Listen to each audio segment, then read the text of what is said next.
You ever wonder what it feels like to realize the thing protecting you can't actually protect you at all? Not in some abstract way, but right there, in the moment, when bullets that shouldn't go through metal just do? That's what happened to Japanese tank crews on Saipan, June 1944. And what I'm about to tell you, it's going to change how you think about armored warfare. Hey, if you're new here, my name is Zybel, and welcome to Zybel Chronicles. Before we get into this, you might want to grab some coffee, maybe settle into your chair, because what we're diving into today, it's one of those stories that sounds impossible until you look at the actual numbers, the actual reports, the actual mathematics of metal versus bullet. This is going to take some time. So if you're interested in real history, the kind that doesn't get sanitized, you're in the right place. And hey, if you find this valuable, hit that like button and subscribe, because we do this every day. All right, let's get into it. June 1944, Saipan Island in the Marianas. The Japanese have fortified this place with 30,000 troops, nearly double what American intelligence expected. And among those defenders, there's the 9th Tank Regiment, commanded by Colonel Takashi Guto. 44 tanks, mixture of Type 95 Hagos and Type 97 Chihas. Now, these tank crews, they're confident, and why wouldn't they be? These machines, they'd crushed Chinese forces for years. They'd fought Soviet armor at Khalkhin Gol and survived. They'd rolled through Malaya, through the Philippines. Everywhere these tanks went, they won. The Type 95 Hago wasn't some accident of design. This was deliberate military engineering.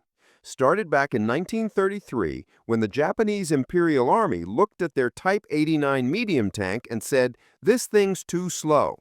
15 miles per hour, that's fine for infantry walking pace, but modern warfare, they needed speed.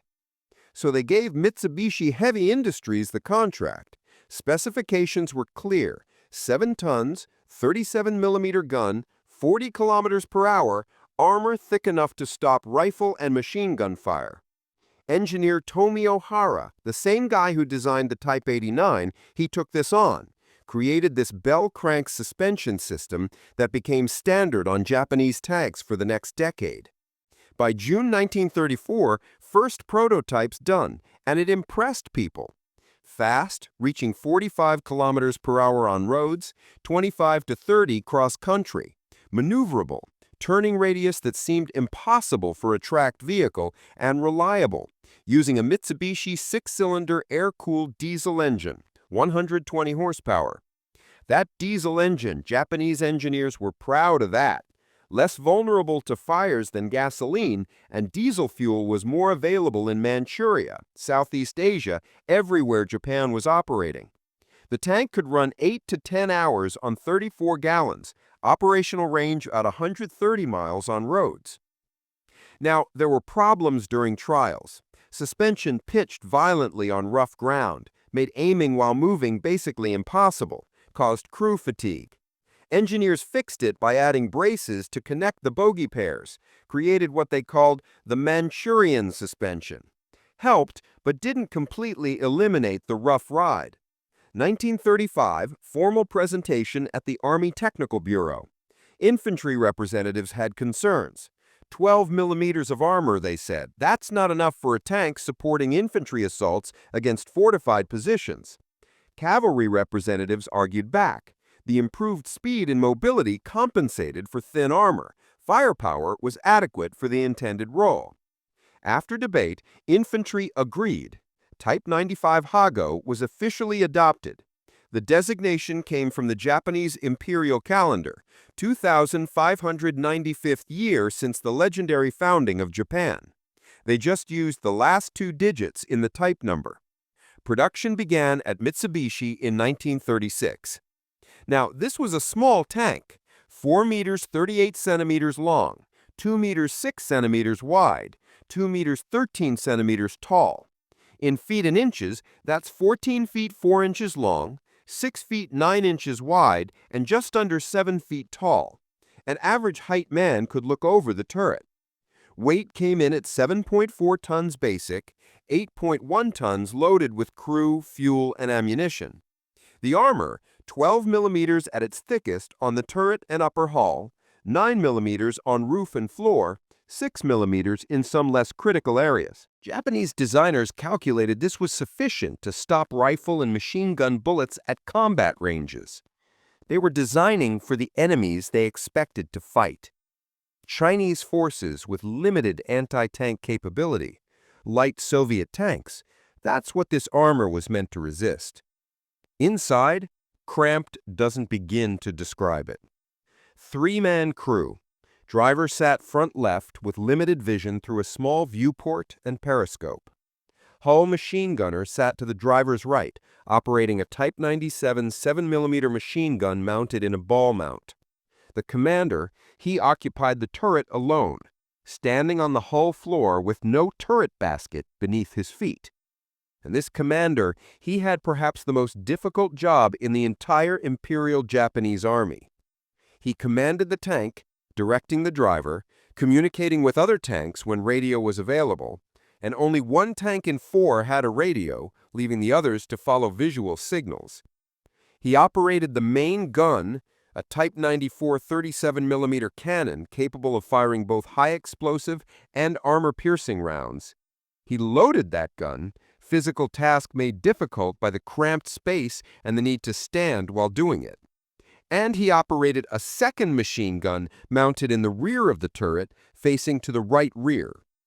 American tankers who later examined captured Hago, they marveled that anyone could function effectively under such conditions. The Japanese commander had no seat in the turret. He stood throughout combat, head and shoulders exposed if he opened the hatch for better vision, or confined to a small space with minimal visibility if he closed it. Turret rotated by hand crank required significant physical effort. Barely room to move, let alone fight efficiently. But in its intended role, against the opponents it was designed to fight, the Hago performed well, very well indeed.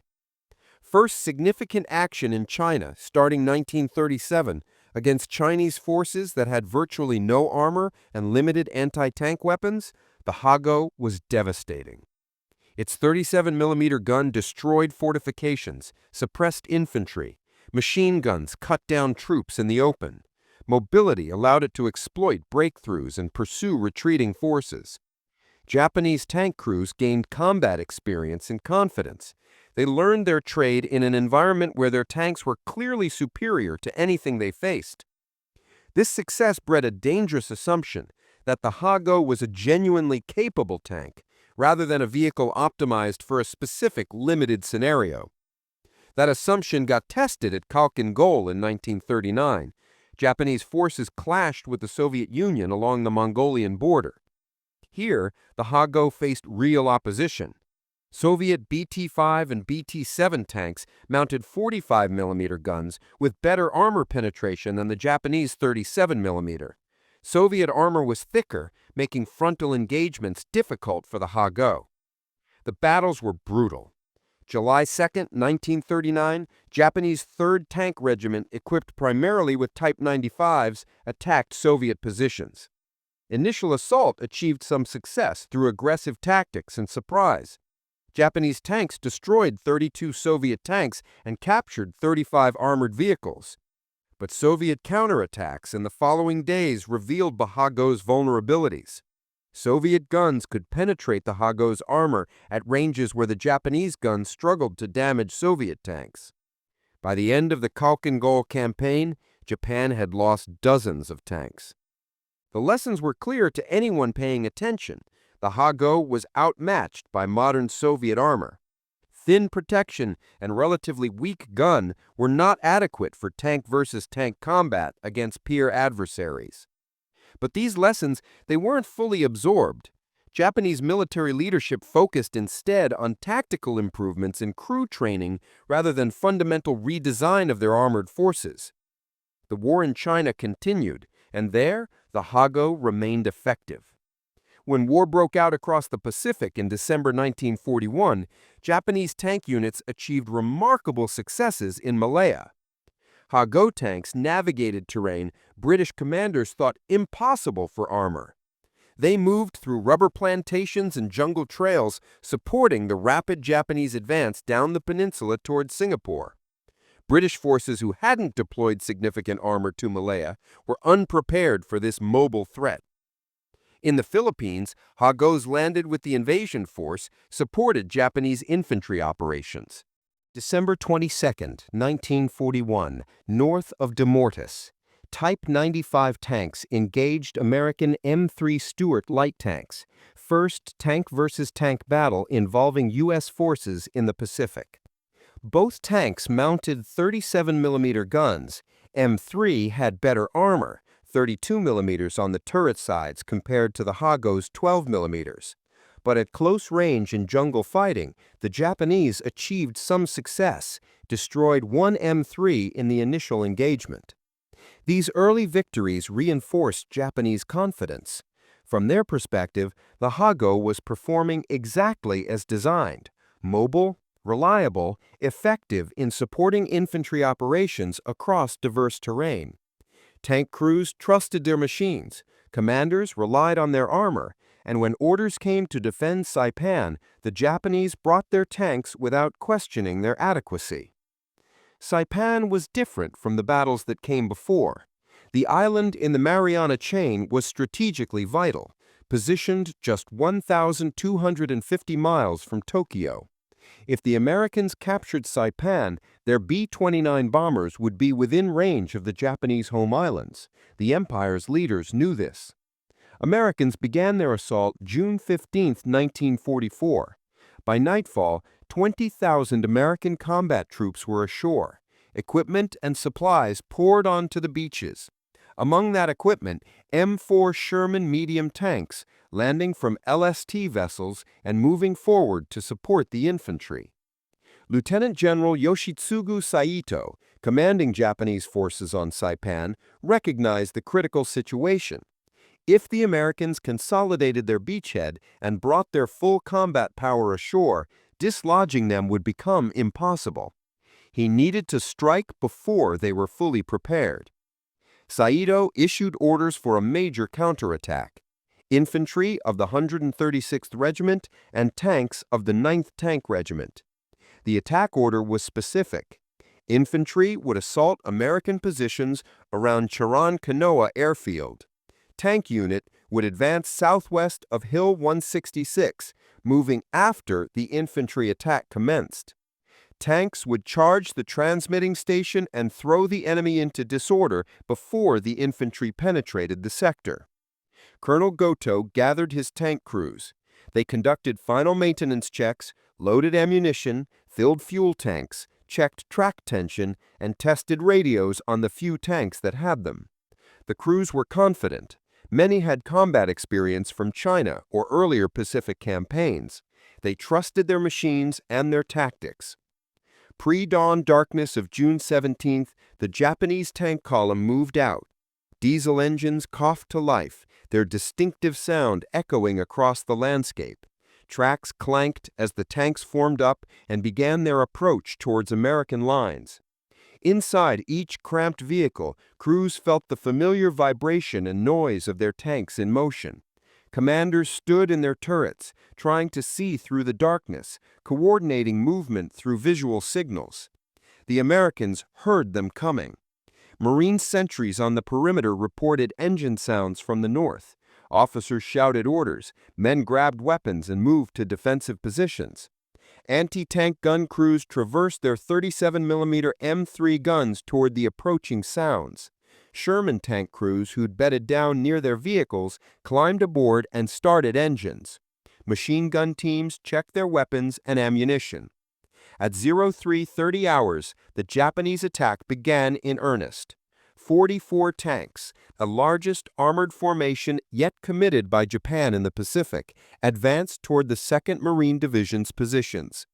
Some tanks carried infantry clinging to the hulls. The formation moved through the darkness, guided by the lead tanks and following the terrain toward their objectives. Marine riflemen saw them first as dark shapes emerging from the pre-dawn gloom. Then came the distinctive sound of diesel engines at full throttle, tracks throwing dirt and dust, the clank of bogie wheels. Japanese tankers could see Marines in their positions, could see the defensive line ahead. Some commanders opened fire with their hull machine guns, sweeping the ground ahead. Others reserved fire, trying to get closer before engaging. Then something unexpected happened, something that would fundamentally change how Marines viewed Japanese armor for the rest of the war. Marine machine gunners positioned in foxholes and behind cover opened fire with their Browning M2 heavy machine guns. These weren't the standard infantry machine guns, the 30 caliber weapons that provided supporting fire. These were 50 caliber weapons, heavy machine guns designed to engage aircraft and destroy light vehicles. The 50 caliber Browning M2 was a formidable weapon, designed near the end of World War I and perfected in the decades since. It fired a 12.7 millimeter round at muzzle velocity exceeding 2,900 feet per second. The standard ammunition load included ball rounds for general use and armor-piercing rounds specifically designed to defeat light armor and fortifications. The armor-piercing variant could penetrate 23 millimeters of face-hardened steel armor plate at 200 meters. At 500 meters, it could still penetrate 19 millimeters.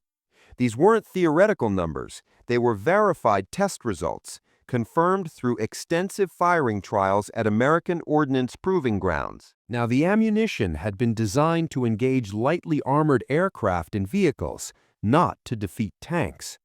But the mathematics of armor penetration, they're unforgiving. The Type 95 Hago's armor was 12 millimeters thick at its maximum on the turret front and sides. On the upper hull, the thickest armor on the entire vehicle was 12 millimeters. Simple arithmetic revealed the problem. The 50 caliber armor-piercing round could penetrate nearly twice that thickness at close range.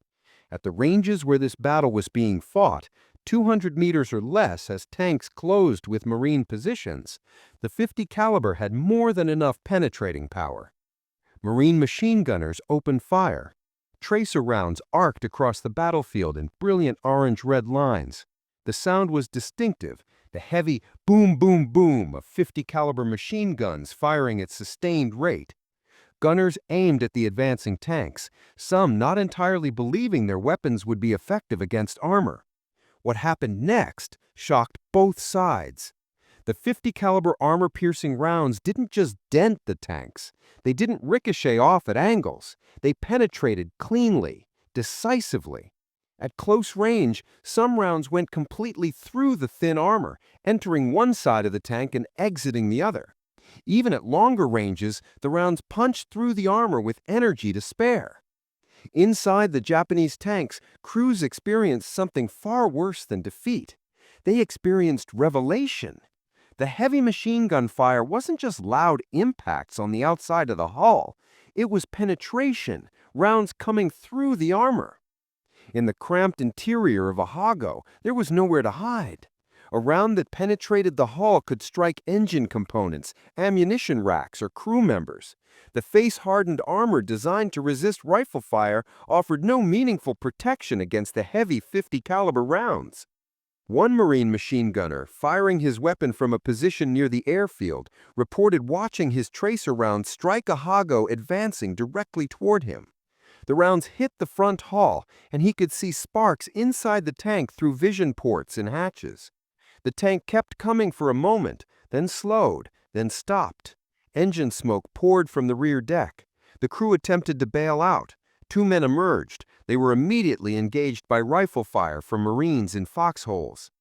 Another gunner, positioned with his weapon mounted on a half-track, engaged a Hago at approximately 150 meters. He fired a sustained burst into the tank's side armor. The tank turned toward him, exposing more of its flank. He kept firing. His loader fed another belt of ammunition into the gun. He watched the commander and the turret slump forward, then fall. The bullet had gone through the thin turret armor, struck the man, and continued through the other side. The commander never knew what hit him.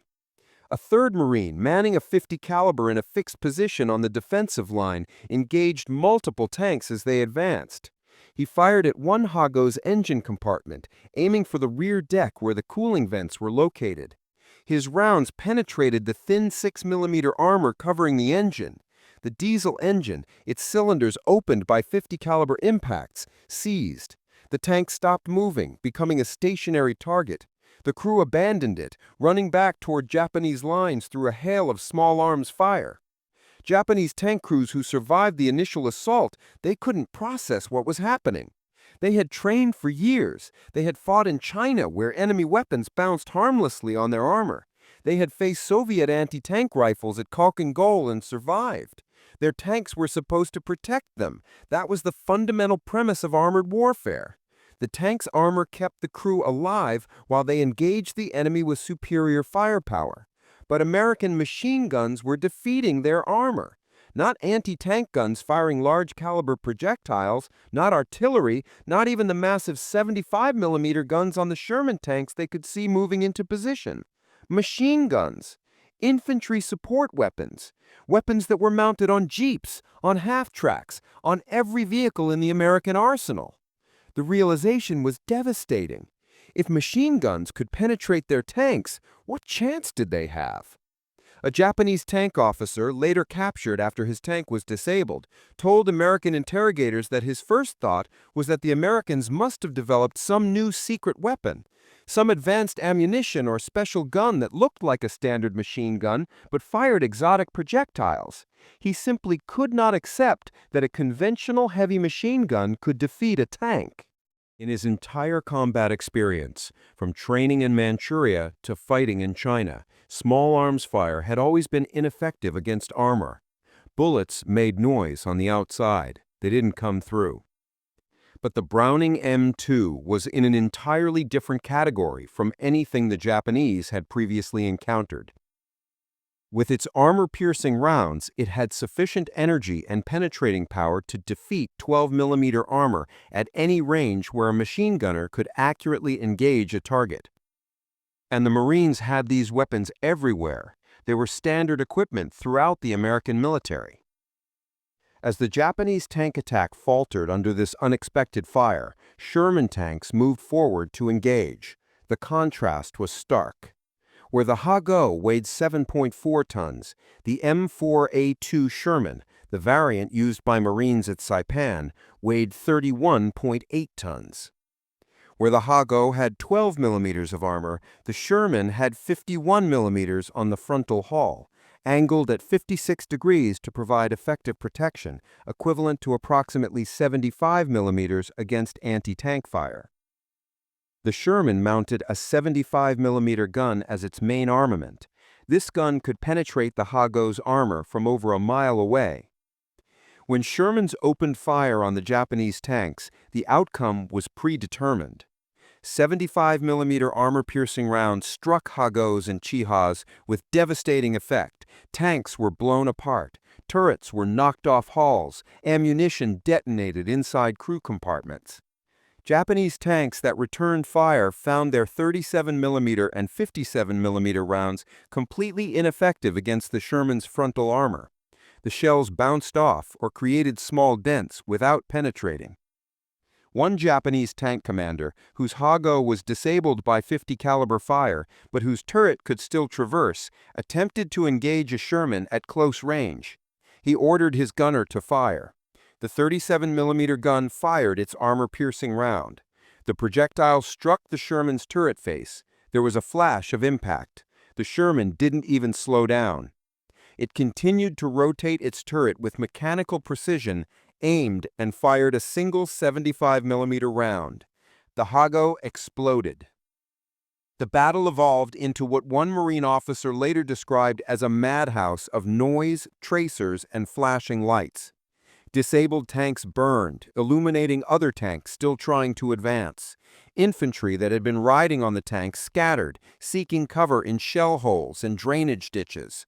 Some Japanese infantry made it to the Marine lines, fighting desperate close-range battles in and around American positions. Marine infantry, hunkered in their foxholes, found themselves with Japanese tanks passing directly over them. One Marine later reported that a Ha-Go, leaking oil heavily, soaked him as it passed over his position. He remained still until it moved on, then emerged and threw a thermite grenade into the engine compartment as the tank moved past. The tank began burning from the inside. Another Marine, lying low in his foxhole as a tank rolled over him, jumped out after it passed and jammed a coconut log into the bogie wheels. The tank spun in place, tracks throwing dirt, unable to move forward. When the confused tank commander opened his turret hatch to see what was wrong, the Marine jumped on top of the tank and dropped a thermite grenade into the open turret. The tank exploded from internal fires, igniting all ammunition. By mid-morning on June 17th, the Japanese counterattack was over. 31 destroyed Japanese tanks littered the battlefield, counted by Marines walking through the area after the fighting stopped. Some sources suggest as many as 35 tanks were destroyed, when including those knocked out by artillery fire beyond the immediate battle area. Perhaps 1,000 Japanese soldiers were dead, including many of the tank crews and the infantry who had advanced with them. For the Marines, the victory was significant but grim. They had stopped a major armored assault, but the cost had been substantial. The 2nd Marine Division's commander later acknowledged that if the Japanese attack had succeeded, it would have been fatal to the division's fighting efficiency. The battle had been close, decided as much by American firepower and Japanese tactical errors as by overwhelming superiority. But for Marines walking among the destroyed tanks afterward, examining the vehicles up close, a different truth emerged. The Japanese tanks were not the formidable war machines they had expected. A Marine officer called his men over to look at a destroyed Ha-Go. He pointed to the holes in the armor. They were clean, round penetrations where .50 caliber bullets had punched through. The exit holes on the far side were slightly larger, rough-edged, where the bullets had torn through after crossing the interior. You could put your fist through some of the holes. Inside the destroyed tank, the scene was worse. The cramped interior showed signs of multiple penetrations. The commander's position in the turret had no protective features, no armor that would stop heavy machine gun fire. The manual transverse for the turret consisted of a simple hand crank. The gun controls were rudimentary. There was almost no space to move. The Hall machine gunner's position was a small cubby with minimal visibility. The driver had a crude periscope and a small vision port. Everything was cramped, crude by American standards, and utterly vulnerable to .50 caliber fire. Marines who'd fought at Guadalcanal 2 years earlier remembered seeing Ha-Gos there. At the time, with Marines equipped primarily with light weapons and no armor support of their own, the Japanese tanks had seemed threatening. But now, with proper equipment, with heavy weapons and their own armor, the Ha-Go looked exactly like what it was. A light tank from the mid-1930s, adequate for its original design parameters, utterly inadequate for modern industrial warfare against a peer adversary. The psychological impact on surviving Japanese tank crews was profound. Those who were captured, whose disabled tanks left them with no choice but surrender, they had to grapple with uncomfortable truths. Their tanks were not just outmatched, they were obsolete. The equipment they had trusted with their lives offered no protection against weapons the Americans used as standard infantry support. Intelligence officers interrogating prisoners noted a consistent pattern in their responses. The Japanese tankers expressed shock at American firepower.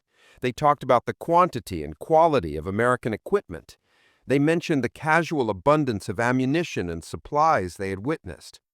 Many expressed feelings of betrayal that their own leaders had sent them into battle with inadequate equipment, while telling them they had technological parity.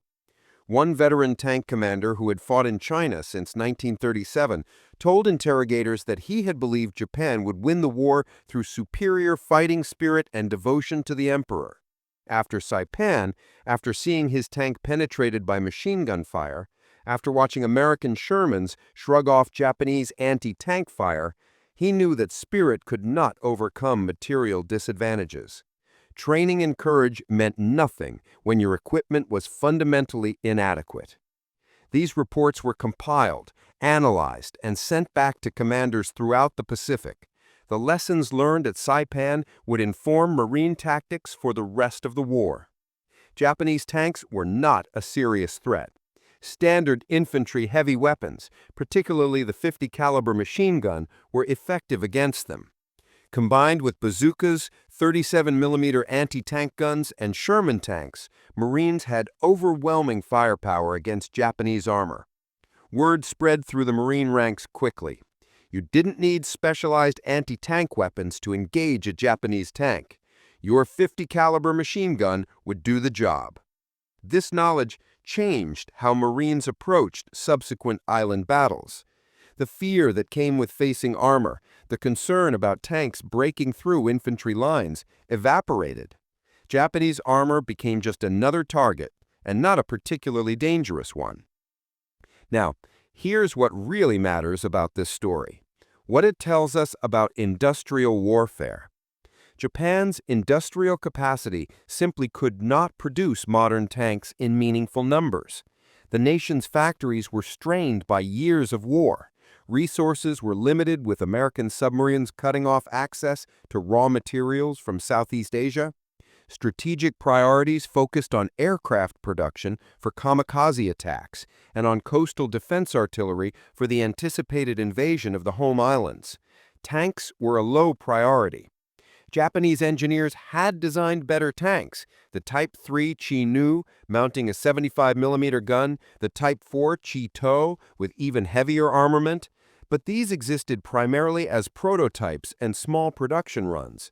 Only 166 Chi-Nus were built during the entire war.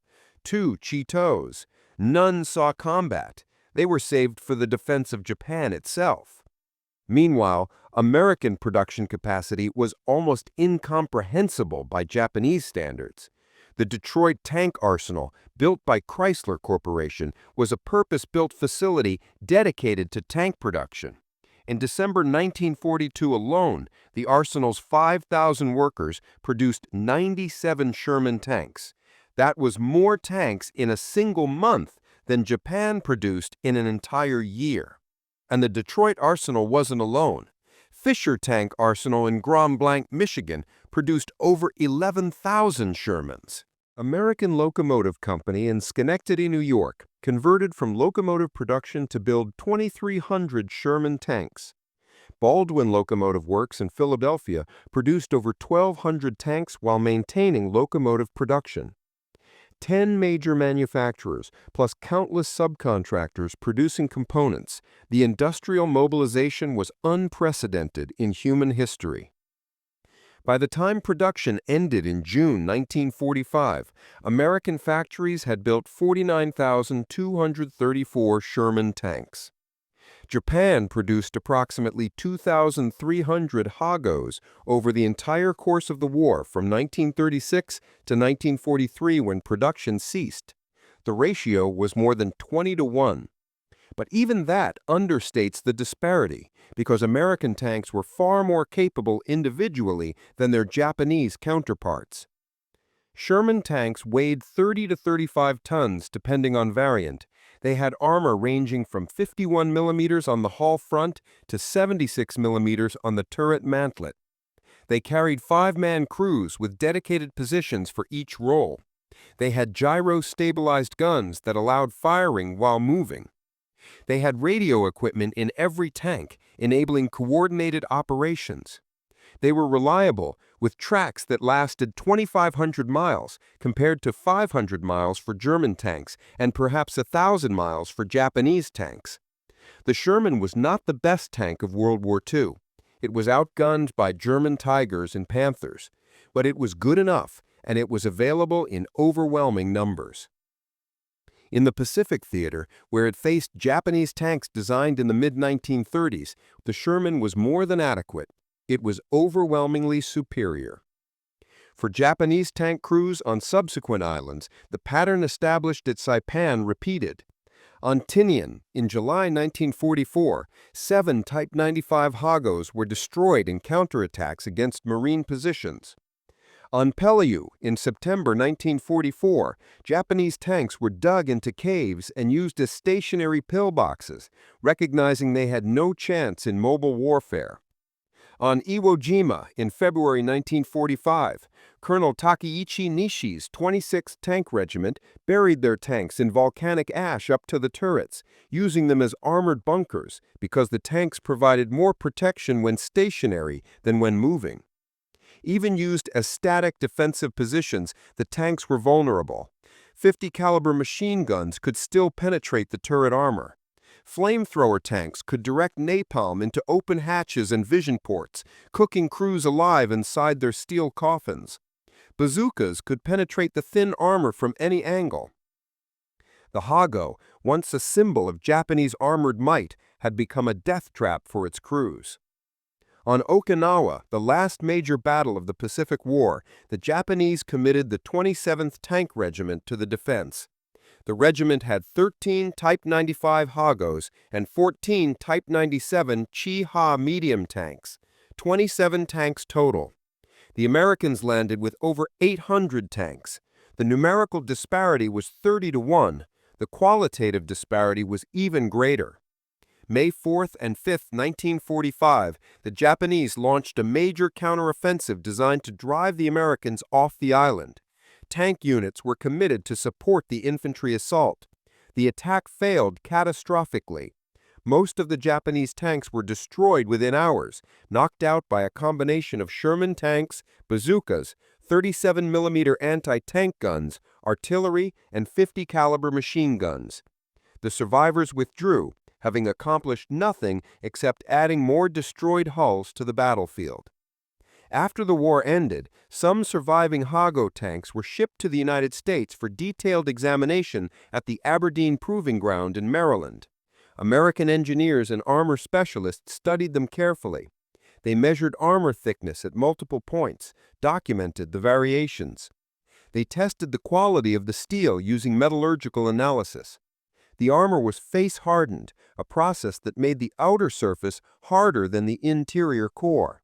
This technique was effective against small arms fire, causing bullets to shatter rather than penetrate, but it was ineffective against larger projectiles with sufficient energy to break through the hard outer layer and penetrate the softer interior. They evaluated the internal layout, taking detailed measurements in photographs. The fighting compartment provided barely 50 cubic feet of space for the commander. He had to stand constantly, with no seat and no resting position.